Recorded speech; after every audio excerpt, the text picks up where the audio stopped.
களம் வந்து சுவாரஸ்யமாயிட்டு இருக்கு அப்படின்னு சொல்லுவாங்க. அந்த மாதிரி ஒரு சூழலை தான் இந்த நள்ளிரவு நேரத்தில் நம்ம பார்த்துட்டு இருக்கோம். தமிழக வெற்றிக் கழகம் தனக்கு ஆதரவான எம்எல்ஏக்களின் ஆதரவு கடிதத்தை ஆளுநர்கிட்ட கொடுத்து இன்று மாலை 3வது முறையாக சந்தித்து அந்த கடிதங்களை கொடுத்து பாருங்கள், இத்தனை பேர் எங்களுக்கு ஆதரவு அளிக்கிறாங்களா, எங்களை ஆட்சி அமைக்க அழைங்க அப்படின்னு ஒரு கோரிக்கை கொடுக்குறாங்க.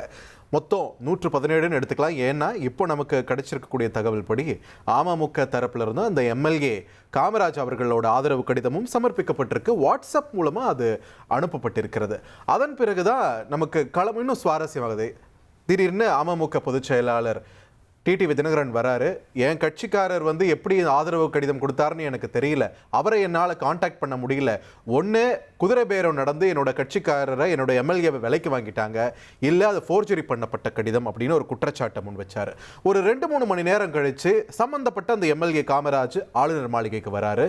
தொடர்ந்து டிடிவி தினகரன் அவர்களும் ஆளுநர் மாளிகைக்கு போகிறாங்க. 2 பேரும் ஆளுநரை சந்தித்து அந்த கடிதம் போலியானது, எங்கள் தரப்புல இருந்து கொடுக்கப்படல அப்படின்லாம் விளக்கம் கொடுத்ததா சொல்கிறாங்க. அதன் பிறகு வந்து உலக என்ன நடந்தது அப்படின்றத பற்றி செய்தியாளர்களையும் சந்தித்து விளக்கம் கொடுத்து பேசுகிறாங்க. ஃபோர்ஜரி பண்ணி அந்த கடிதத்தை உருவாக்கியிருக்காங்க, என்னுடைய எம்எல்ஏ கையெழுத்தே போடலை அப்படின்னு திட்டவட்டமாக சொன்னார் டிடிவி தினகரன். தமிழக வெற்றிக் கழகம் ஃபோர்ஜ் செய்யப்பட்ட ஆவணங்களை, போலியான ஆவணங்களை ஆதரவு கடிதமாக ஆளுநர்கிட்ட கொடுத்திருக்காங்க அப்படின்னு ஒரு பகிரங்க குற்றச்சாட்டு முன்வைக்கப்பட்டது. இந்த நிலையில் இதற்கு தக்க பதிலடியாக இதே நள்ளிரவு நேரத்தில் தமிழக வெற்றிக் கழகம் தரப்பிலிருந்து ஒரு வீடியோ வெளியாகிருக்கு. அந்த வீடியோவில் சம்பந்தப்பட்ட அந்த எம்எல்ஏ, மன்னார்குடி எம்எல்ஏ காமராஜ் அவர்கள் சுய நினைவோடு தான் ஆதரவு கடிதத்தில் கையெழுத்திட்டிருக்கார் அப்படின்ற ஒரு ஆதாரத்தை கொடுத்திருக்காங்க. பேரம் பேச வேண்டிய அவசியம் எங்களுக்கு கிடையாது அப்படின்ற ஒரு விளக்கத்தையும் கொடுத்திருக்காங்க தமிழக வெற்றிக் கழகம் கட்சியினர் தரப்புல இருந்து. So what is going to happen next அப்படின்ற ஒரு கேள்விக்கான பதில் அது நோக்கி தான் நம்ம போயிட்டு இருக்கோம். கூடுதல் விவரங்களோடு இணைகிறார் எமது செய்தியாளர் பாரதிராஜா. பாரதிராஜா, ஒரு 1:30 மணிக்கு நாம இந்த மாதிரி எல்லாம் பேசிட்டு இருப்போம்னு நினைச்சு பார்த்துருப்போமா? என்ன நடக்குது? வீடியோ இப்போ தாவேக தரப்புல இருந்து வந்திருக்கே, இதுக்கு அமமுக தரப்புல இருந்து எக்ஸ்பிளேஷன் கொடுத்திருக்காங்களா? What is happening?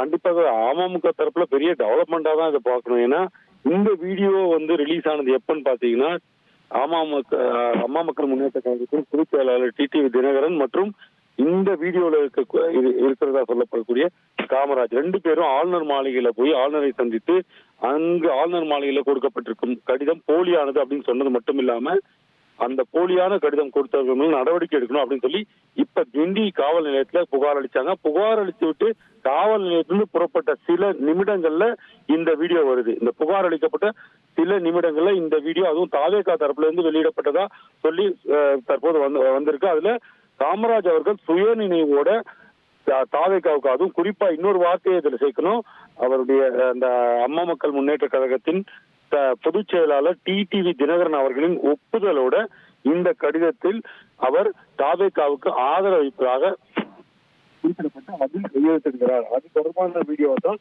இப்ப தாவேகா தரப்புல இருந்து வெளியிட்டிருக்காங்க அப்படின்றது குறிப்பிடத்தக்கது. ஒரு பக்கம் டிடிவி தினகரன் புகார் அளித்திருக்கிறார், அந்த கடிதம் போலியானது என்று.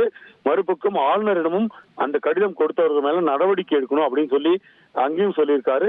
இந்த நிலையில இந்த வீடியோ வந்திருக்கு. அந்த வீடியோ என்ன சொல்லியிருக்காங்க அப்படின்னா, அந்த கடிதத்துல அவர் கையெழுத்து போடப்பட்ட போது அவர் கூறிய வார்த்தைகள், அதாவது எம்எல்ஏ காமராஜ் அவர்கள் கூறிய வார்த்தை என்ன அப்படின்னா, அம்மா மக்கள் முன்னேற்ற கழகத்தின் பொதுச் செயலாளர், அதாவது அவருக்கு கூட்டிட்டு வெற்றி பெற்ற அந்த கட்சியுடைய பொதுச் செயலாளர் டிடிவி தினகரன் ஒப்புதலோடு தான் நாங்கள் தாவேகாவுக்கு அதாவது நான் தாவேகாவுக்கு ஆதரவு அளிக்கிறேன் அப்படின்றத அந்த கடிதத்தில் எழுதியிருக்கிறத படிச்சுதான் அவர் கையெழுத்து போடுறாரு சுயநினைவோட அப்படின்னு குறிப்பிட்டிருக்காங்க. ஒவ்வொரு நிமிடமும் பரபரப்பு களமாக மாறிக்கொண்டே இருக்கிறது. ஒருவர் மீது ஒருவர் குற்றம் சாட்டுகின்றனர். டிடிவி தினகரன் என்ன சொன்னாரு, போலியாக தாவேகா தரப்புல இது போன்ற கடிதத்தை தயாரிச்சிருக்காங்க, அவங்க தூய சக்தின்ற பேர்ல வேறு விஷயங்களை பதிவு செய்கிறார்கள், மக்களை ஏமாற்றுகிறார்கள் அப்படின்லாம் குற்றச்சாட்டு முன்வைத்தார். இந்த நிலையில டிடிவி தினகரன் கூறிய குற்றச்சாட்டுகள் அனைத்தும் பொய் என தாவேகா தரப்பிலிருந்து அறிக்கையாக இந்த வீடியோவுடன் வெளியாகி இருக்கிறது. குறிப்பிட்ட மாதிரி ரொம்பவே சுவாரஸ்யமான அப்டேட்ஸ் நம்ம பார்த்துக்கிட்டே இருக்கோம் தொடர்ந்து. இந்த நள்ளிரவு நேரத்திலையும் சம்பந்தப்பட்ட அந்த எம்எல்ஏவை நேரில் பத்திரிகையாளர்கள் கிட்ட சொல்றாரு, அது என்னோட கையெழுத்து இல்லை அப்படின்னு சொல்றாரு. கொஞ்ச நேரத்திலேயே தாவேகா தரப்புல இருந்து ஒரு விளக்கம், அது சம்பந்தமான வீடியோவும் வெளியாகிருக்கு. சுய நினைவோடு தான் ஆதரவு கடிதத்தில் கையெழுத்திடுகிறார் காமராஜ் எம்எல்ஏ அப்படின்ற ஒரு விஷயத்தை தெளிவுபடுத்தி இருக்கிறது தமிழக வெற்றிக் கழகம்.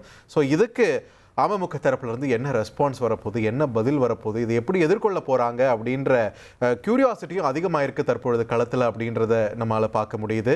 அமமுக எம்எல்ஏ சுய நினைவோடு ஆதரவு கடிதத்தில் கையெழுத்திடுகிறார் அப்படின்ற சாட்சியை அந்த வீடியோவை வெளியிட்டிருக்கு தமிழக வெற்றி கழகம். ஆனால் அமமுக பொதுச் செயலாளர் டிடிவி தினகரன் மிகப்பெரிய குற்றச்சாட்டுகளை தாவேக்க மேலே அடுக்கி இது சம்பந்தமா புகார் கொடுக்க போறோம், மற்ற ஆதரவு கடிதத்தில் கையெழுத்திட்டவர்களுடைய பின்னணியும் வந்து விசாரிக்கணுன்ற மாதிரி எல்லாம் அலிகேஷன்ஸை வந்து செய்தியாளர்களை சந்திச்சு முன் வச்சிருந்தாரு. பட் அதுக்கு இப்போ தாவேக்க தரப்புல இருந்து பதிலடி கொடுக்கப்பட்டிருக்கிறது. So what is going to happen next? இந்த கேள்வி நம்ம திரும்ப திரும்ப கேட்டுக்கிட்டே இருக்கோம், பிகாஸ் யாருக்குமே பதில் தெரியாதுன்றது தான் நிதர்சனம்.